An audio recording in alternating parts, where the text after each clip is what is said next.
조국이 빼도 박도 못하는 불법 사항에 걸렸습니다.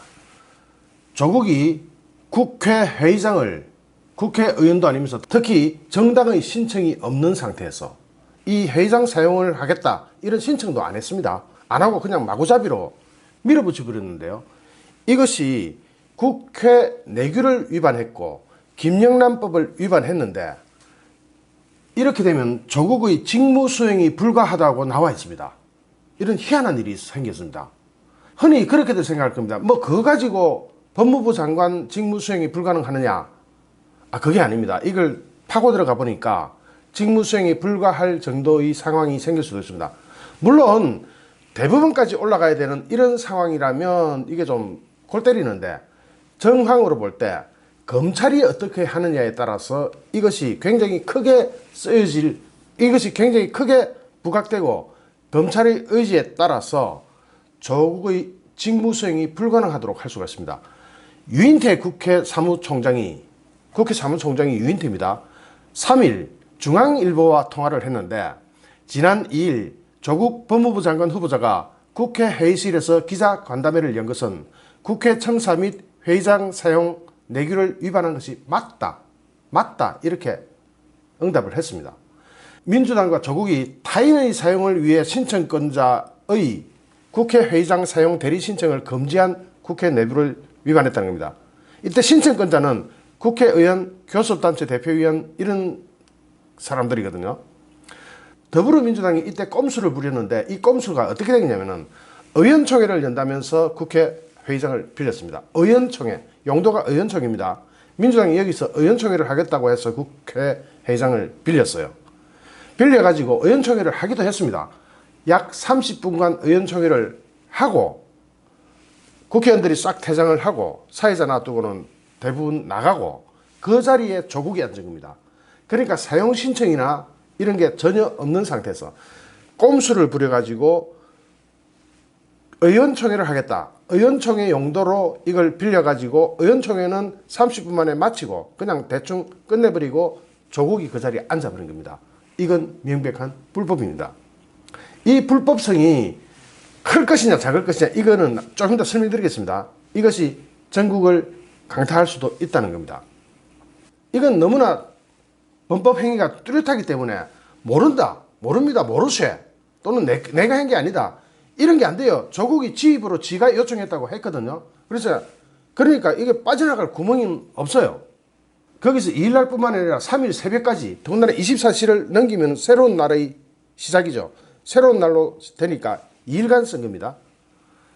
이에 야당은 3일 국회 예산결산특별위원회 전체 회의에 출석한 유 사무총장에게 조국의 간담회는 명백한 국회 내규 위반이자 김영란법 위반이라고 반발했습니다. 의원총회를 연다고 회의장을 빌린 뒤에 조국을 위해 사용했다는 것입니다. 그렇잖아요. 유 사무총장은 회의에서 규정에 대해 명백하고 정확하게 검토를 해보겠다고 밝혔는데 거기에 대한 답변이 중앙일보와의 통화에서 나온 겁니다. 유 사무총장은 중앙일보에 국회 내부를 살펴보니 위반이 맞다 하면서 국회 사무처는 민주당과 조국 측으로부터 국회 회의실에서 기자간담회가 개최된다는 사실을 전혀 통보받지 못했다고 말했습니다. 유 사무총장은 여당이 기자간담회를 개최하는 상황에서 지원기관이 말릴 수도 없던 상황이었다. 조국의 입장도 이해는 가지만 국회가 아닌 다른 곳에서 간담회를 하는 것이 맞았다. 그렇게 되면 불법 사용이죠. 불법입니다.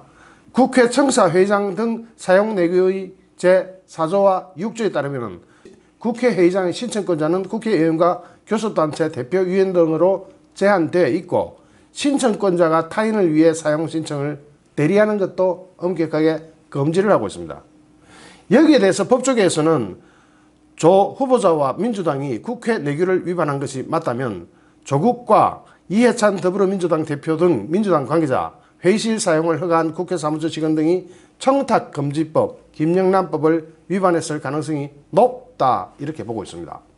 청탁금지법 제5조에 따르면 누구든지 직접 또는 제3자를 통해 직무를 수행하는 공직자에게 부정청탁을 해서는 안 된다라고 규정하고 있고 제6조에 따르면 부정청탁을 받은 공직자 등은 그에 따라 직무를 수행해서는 안 된다라고 명시가 되어 있습니다. 그에 따라 직무를 수행해서는 안 된다. 법무부 장관 임명돼도 직무 수행하면 안 된다라고 법에 명시가 되어 있습니다. 자, 여기서 과연 이 법대로 할 거냐? 문재인 정부가 언제 법대로 했습니까? 법을 무시하고 업무를 수행할 수 있겠죠? 그게 막 배째라 하고 하는 거니까 어차피 그렇게 할 겁니다. 여기서 포인트는 윤석열입니다. 윤석열. 자, 이것이 지금 조사 중인 여러 사안들은 결론이 안 났습니다. 아직 조사 중이에요. 그런데 이거는 조사고 나버리고 명확하게 딱 떨어져 버려요.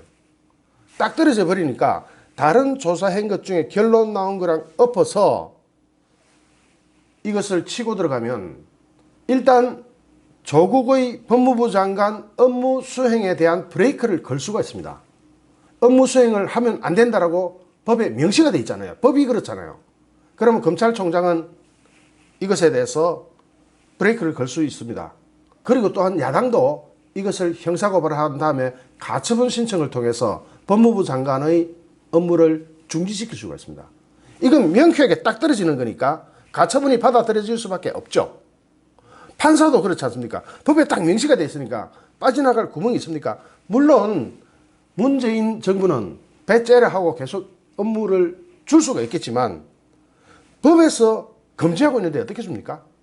이게 딜레마가 되면서 논란을 불러일으키겠죠. 이 논란의 핵심에 문재인이 걸려 들어갑니다. 문재인이 걸려 들어가면 이 전국은 더 꼬이게 돼 있거든요. 청탁금지법은 부정청탁의 사례로 공공기관의 재화를 정상적인 거래 거래에서 벗어나 매각, 교환, 사용하는 행위를 금지하고 있는데 이날 기자간담회 사례가 청탁금지법의 부정청탁금지 조항에 저촉될 수 있다는 겁니다. 저촉되죠. 부정청탁이잖아요. 이게 뭐 제대로 신청도 안 하고 의원총회 열겠다고 그렇게 빌려가지고 조국한테 그냥 줘버린 거 아닙니까? 그것도 1박 2일 동안. 이게 말이 안 되는 겁니다. 검사 출신 한 변호사는 조 후보자가 민주당 이해찬 대표 등에게 국회 회의실 사용을 부탁했다면 제3자가 공직자에게 부정한 청탁을 한 것으로 위법 행위가 유력해 보인다라고 말했습니다. 청탁금지법에 따르면 해당 조항을 위반했을 경우 공직자에게 부정청탁을 한 자, 조국이 해당됩니다. 조국. 1,000만 원 이하의 과태료를, 회의실을 신청한 이해찬 대표 등 더불어민주당 인사에게는 3천만 원 이하의 과태료를, 국회 회의실 사용을 허가한 국회 사무처 직원은 징역 2년 이하 2천만 원 이하의 벌금을 물릴 수가 있습니다. 만약 수사기관에서 검찰이죠. 바로 윤석열 아닙니까? 윤석열이가 조국의 국회 회의실 대관이 100만 원 이상 금품 수수에 해당된다고 판단할 경우 100만 원이 넘느냐 안 넘느냐 이게 중요합니다. 자, 이 회의실 100만 원면 될까요? 서울역 회의실요. 이거보다 형편없는데 그 100인석짜리 의자도 개판이고 완전히 형편없는 거기가 1시간 사용하는데 금액이 몇십만 원 합니다. 이 정도면은 100만 원은 넘어가고도 맞죠. 거기다가 1박 2일입니다. 100만 원이 넘는다고 판단할 경우 회의실 사용을 허가해준 공직자는 징역 3년 이하 3천만 원 이하의 벌금에 물릴 수도 있습니다. 이때는 징역 3년으로 확 늘어납니다. 100만 원 이상일 경우 100만 원 넘어가면 징역 3년으로 확 늘어나 버립니다. 여기에 대해서 바른미래당은 이날 조국이 국회 내규를 위반하고 회의실에서 기자간담회를 개최한 것은 청탁금지법 제5조, 제1항 및 제6조 등을 정면으로 위반한 것으로 보고 형사고발할 계획이라고 밝혔습니다. 자, 여기서 형사고발 해주고 검찰이 딱 받아가지고 100만 원 이상이다 하면은 3년 이하의 징역에 3천만 원 이하의 벌금을 물릴 수도 있습니다. 벌금은 결과가 빠르죠. 벌금은 약식 기소를 해도 됩니다. 그러면 저쪽에서 정식 청구를 한다 하더라도 법원은 재판이 빨리 나와요. 검사 출신 변호사는 조국이 이번 사건으로 큰 어려움에 부닥칠 수도 있다. 큰 어려움. 이게 우리가 보는 것만큼 그렇게 간단한 문제가 아니다. 이런 겁니다. 큰 어려움에 부닥칠 수도 있다. 이렇게 말했습니다. RMB 진짜 뉴스 긴급 단신이었습니다. 좋아요, 구독하기, 공유하기는 저에게 큰 힘이 됩니다. 감사합니다.